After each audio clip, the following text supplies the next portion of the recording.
This is a review of the Microclimate AIR helmet, which is a spacesuit helmet-like alternative to wearing a mask. It has a couple clear advantages. The most basic is people can see your facial expressions, your mouth, your smile, instead of seeing a mask. It appears to be somewhat, for me personally, a bit better air quality than you get from a mask. And I'll talk about that more in the review. And it very, very likely provides both you and the people you're talking with or interacting with greater protection than masks are capable of doing. Certainly the types of masks that people are often using, cloth masks, surgical masks, very simple masks.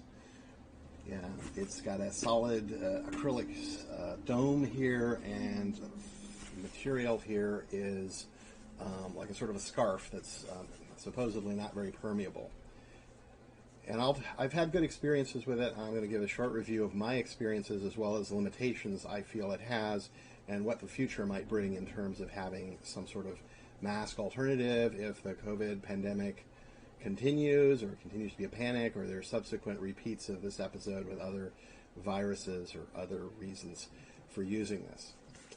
So I got this about 4 months ago from Microclimate. It took them at that time about a month to actually deliver it to me. They were back ordered, and I've been using it for approximately 4 months. I live in Northern California, at Silicon Valley. I'm in Mountain View, where the Google headquarters is located. So we have a very nice climate. It's usually very comfortable. That's a concern, for example, in hot climates with very strong sun. This can get hot inside, which might be less of an issue with some masks, but I've been fine. I use it for short activities, going into a store, talking with some friends, getting mail at the mailroom in my apartment, throwing out trash, various activities, going and buying a few things. I don't wear it for very long, and I don't really recommend doing that. I've never tried a really long use of it, for example, flying on an airplane. It has 2 settings. So what's in here is a fan and HEPA filters. You can go to their website, microclimate.com, for a lot of details, but I'm going to talk about my experience. So you put it on like so, and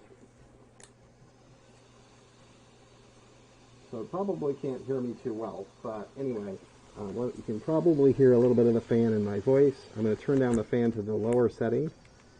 This is the lower setting in my voice, and then I can turn off the fan completely. In order to make the review more effective, what I'm going to do is take it off and give a quick summary of my experiences with this unit.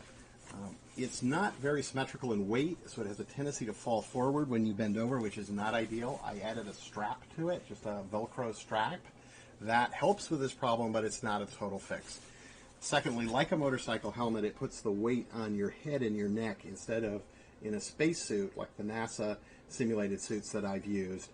You have a neck collar of some sort or shoulder pads, and the weight is on your shoulder, which I believe is a superior design. Similarly, the fans are actually located right here, fairly close to your ears, actually, to drive the air through. And that means that it's a bit noisy. If you put the fans and other components in a small pack right behind you, similar to what a spacesuit would have, except they have these huge packs, which you don't need for this purpose, then you could have a stronger fan, which would operate longer and make the air cleaner. And I'll discuss the one issue here with carbon dioxide buildup in a moment. It also means you could put ultraviolet lighting in that pack to further purify the air, because with strong enough ultraviolet lights, you can guarantee to kill bacteria, viruses in the air, even if they would otherwise get through the HEPA filters. And that's been done with tuberculosis. In tuberculosis wards, they have heavy ventilation and ultraviolet systems to reduce the risk. They can't completely eliminate the risk of getting tuberculosis in these wards, where, of course, all the patients have tuberculosis, but they've had success with doing that. So I view this as an interim product. Hopefully there'll be a next generation from Microclimate or somebody else that is better than this, but I have found it very useful. It did take some getting used to. I had a claustrophobic reaction wearing it at first, and I had to kind of fight that. I found I wanted to turn the fan on to the maximum at first. What I found with measuring carbon dioxide levels, there's 2 settings for the fan. There's a sort of medium level. That is pretty good, and you can talk and hear people fine with that setting, but you get carbon dioxide buildup with that setting, at least in my tests. with mine, and that's undesirable. That's a problem with masks, and one of the things you'd like to get with this is not to have carbon dioxide build up when you're breathing. If you put it on full, it's louder, it's harder to hear people and talk to people, especially if you have a soft voice or they have a soft voice. What I generally do is I put it on the top setting when I'm using it, except when I want to talk to people. And the reason that I do that is because of the issue of carbon dioxide buildup. So when you breathe out carbon dioxide. When we aren't wearing a mask, when we aren't wearing a spacesuit or something like that, it just goes into the air and you're usually pretty fine. But it will build up above the OSHA limits, and just in masks this happens. That's why there are OSHA limits on wearing masks, and it happens here for sure when you have it on the lower setting. I put a carbon dioxide meter inside to see this, and it was definitely happening pretty regularly. If I put it on the max, at least if I don't exert myself, if it's just kind of normal activity, it seemed like the carbon dioxide level would stay okay. Now remember, I intentionally don't use this for high exertion, and I certainly don't think that's a good idea. So what happens when you exert is you breathe heavier and you produce more carbon dioxide and you overwhelm its limited ability to maintain a good atmosphere. The same thing, of course, applies to the masks, which is why there have always been rules against workers or for a long time, workers using masks or any of these kind of things, because you're really causing issues. Now, one thing I also did, again, I'm not a medical doctor, but I'm just trying to figure out what the issues are with this, is I used a pulse oximeter, which you can put on your finger, they're like $20, to see what my blood saturation oxygen level is. And it was fine. It didn't go down wearing this, even though there's the carbon dioxide buildup. What I think happens is when you wear this, and this probably happens with the cloth masks as well, is your body compensates. Because there's more carbon dioxide, it's harder, you start breathing heavier. That seems like what happens. Like when I exert myself, I climb the stairs, I seem to breathe more heavily than if I'm not wearing a mask or wearing the helmet.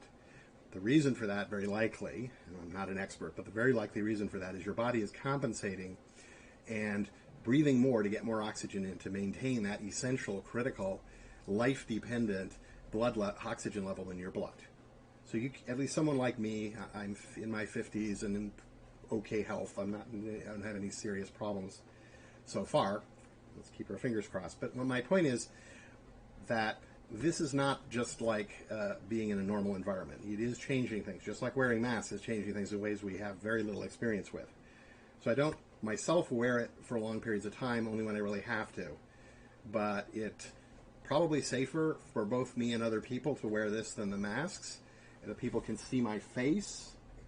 And I had a couple of people make fun of me once wearing it, but the vast majority of people are fine with it. In fact, I suspect they like it because they get to see your face and have that human interaction. I can make eye contact, they can see my smile, all that kind of stuff. I think that's a real plus, and it reduces the scary atmosphere of everybody walking around in masks, which I personally think is really important. And overall, I suspect it's better for you for health, but again, I feel it's probably not the right thing to wear for long periods of time. Now, people may have fine experiences on planes, but I don't think I would do that. What I think is needed is similar to the simulated spacesuits that I've seen with NASA, where, again, the helmet, the space helmet in those suits is a bit larger, so there's no claustrophobic reaction. You have better peripheral vision because you can look around. They're like a bubble.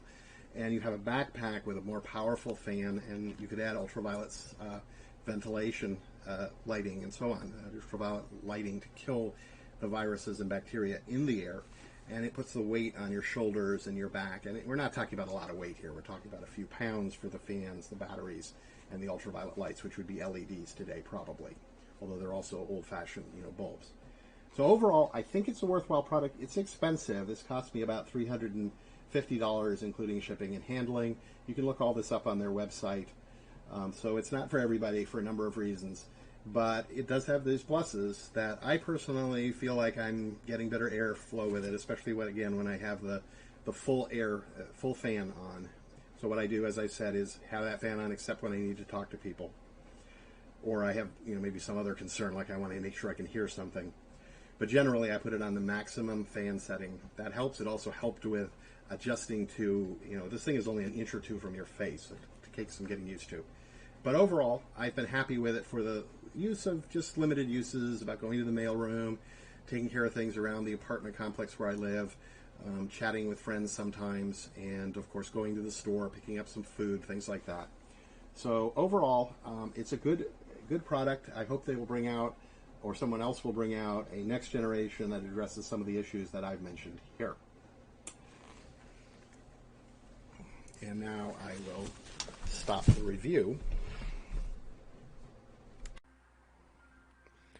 This concludes this video presentation. If you like this video, please click like.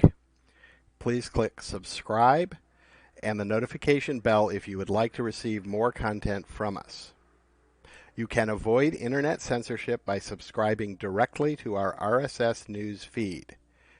Please consider sharing the link by email and on your website or blog, in addition to liking, upvoting, or sharing on increasingly censored, advertising beholden, big company social media. We have encountered such censorship. Mathematical software is developing algorithms and software to automate data analysis, reducing the risks of costly errors and increasing the predictive power of the results. You can support our work financially by subscribing on our Patreon page, https://www.patreon.com/mathsoft, or scanning the QR code in the lower right corner.